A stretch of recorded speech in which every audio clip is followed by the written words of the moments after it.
Cruise excursions in Japan can cost hundreds of dollars per person. But if you didn't already know, you don't need to spend that to make the most of your port stays. Today, we're showing you what we did on our own, starting in Osaka, where world-class attractions are just steps away from the cruise buffet. You'll find Japan's largest aquarium, an art museum, and shopping, all within walking distance. And as a bonus, we'll take you with us to the Mount Fuji port stop. So if you're planning a cruise to Japan, or just curious what's possible without the excursions, you're in the right place. I'm Noelle. And I'm Jonathan. We're on a mission to live in 100 countries. Ever wonder what would happen if you got rid of all your stuff and traveled around? A few years ago, we would have said that was crazy or irresponsible. But there's more than one way to travel. Whether it's months in Colombia, or months in Romania, weeks crossing oceans, slowly traveling the world. We're writing our own story. Everywhere we go, we meet amazing people. This channel may not be for you, but we're inviting you to come along with us. Because we're not just traveling. Subscribe for free. This video is part 2 of our 18-day Trans-Pacific cruise from Tokyo, Japan to the USA. Our itinerary only had 2 stops, Osaka and Mount Fuji. Why so few? It's because it's a repositioning cruise, meaning fewer ports, but also much cheaper. If you missed part 1, check out our video where we compare this 18-day cruise to flying. You won't believe the price difference. We're waking up early today. Way too early if you ask me. Yeah, but I want to see how they actually tie us down to the dock. Does someone have to swim over with a rope? Look at that little boat. It's like a pirate ship. There's the crew waiting to pull us in. That looks like a fun job.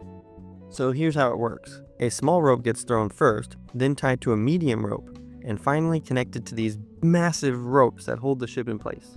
These Japanese guys are so cute. They look tiny from up here, running around with ropes bigger than they are. It actually takes a whole team to move them. They even use a van for extra muscle. Oh no, looks like a little argument.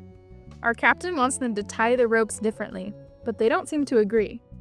Yep, they are yelling back and forth, but I don't think they speak each other's languages. They seem to be doing great with just sign language. Meanwhile, everyone else on board is just sleeping through this. It takes everyone to lift these ropes. And with that, we're tied down and ready to disembark. The gangway is on the first floor. Countdown. 5, 4, 3, 2, 1. It's bright. It's really bright. We made it to Osaka. Yeah, the port of Osaka. Now we can see up close just how massive these ropes are. We're keeping it simple today, just exploring what's right by the port. Funny thing is, we actually spent 2 weeks in Osaka recently, but we purposely avoided this exact area. And let me say that we really liked Osaka. There is a lot to see in Osaka.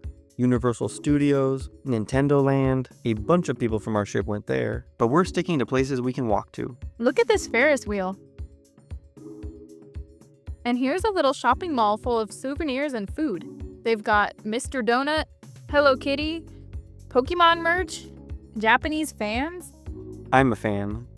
even hyper-realistic fake food displays. This is where they get these things. Let's check out the aquarium. There's a bit of a line, but it's not too bad.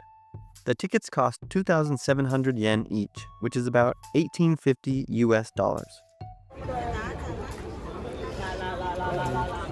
We got our tickets. We gotta wait for 12:30.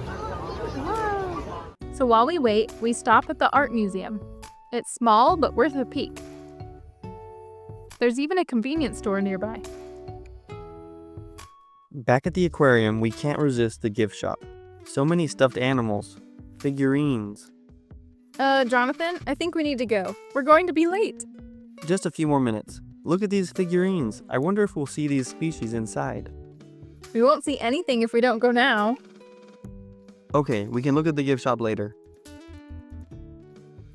Into the aquarium. This place is famous. It used to be the largest aquarium in the world, and it's still one of the best. It's built around the Ring of Fire, showing ecosystems from across the Pacific. Do they even know they're being watched? That guy's looking right at me. First stop, The otters. I love how you can see above and below the water.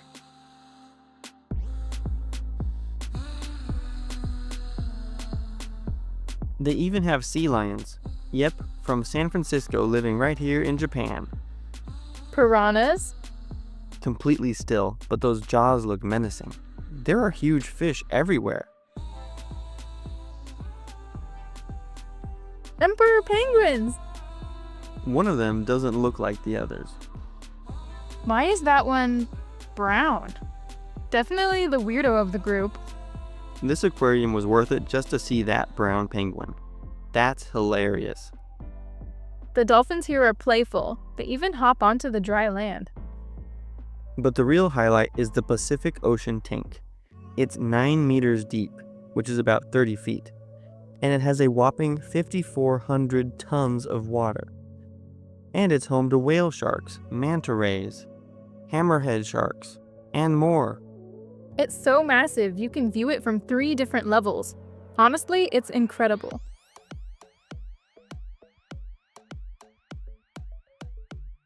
This has got to be the weirdest fish I've ever seen. I don't get it.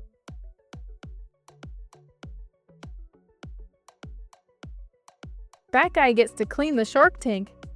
He's swimming with the fishes. The jellyfish exhibit is another favorite. They glow in total darkness. Some look elegant, others straight up freaky. Oh, look at this guy.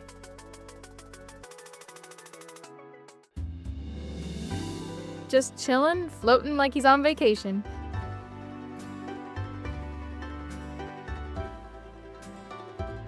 And yes, penguins at the end again. They usually stink, and these are no exception. We are here during nesting season. They're sitting on their eggs, which is pretty cool to see. What did you think of the aquarium? Oh yeah, the aquarium is really cool. So many fish and very big tanks of fish, like that hold whale sharks, multiple whale sharks too, and a ton of other fish and big like manta rays, stingrays. Anyway, very cool. So glad we went. That aquarium was probably one of the best aquariums I've been in. It was really cool. I think they did a really good job of showing off this giant tank that was like, I had to check how deep it is because it was like 3 stories, maybe 4 stories that you circled around. And so it was so big and so many fish were in there. And there were even people, like scuba divers, cleaning the tanks sometimes. That was really cool. We saw a giant jellyfish exhibit that was really cool. It was like dark and ominous. That was really nice. I thought it was really well worth it, honestly, for all the things that we saw. So many fish, and they were all seemed so alive and just lively. Beautiful corals and fish from all over. Sea lions, mostly around the Ring of Fire, I guess, the Pacific Ocean, where all these fish were from. The dolphins, sharks, just so many cool things. 10 out of 10. Back on the ship, we're treated to a surprise, a cultural presentation from locals. There's dancing, music, and even audience participation. They got everyone moving.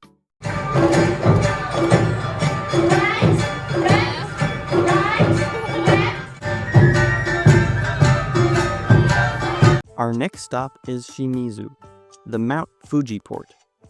The weather's just clear enough to see the outline of Japan's most iconic mountain. There isn't a ton to do within walking distance, but the locals made it special. They set up food trucks and cultural presentations just for us. Later that night, they sent us off with fireworks. They didn't have to, but it was such a thoughtful touch.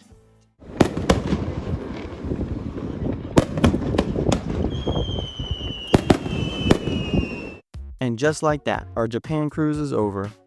Next stop, the USA, where we're from. But here's the twist. We haven't been back to the States in over a year and a half. What will it feel like visiting for 6 weeks after living abroad so long? I'm nervous to find out. Me too.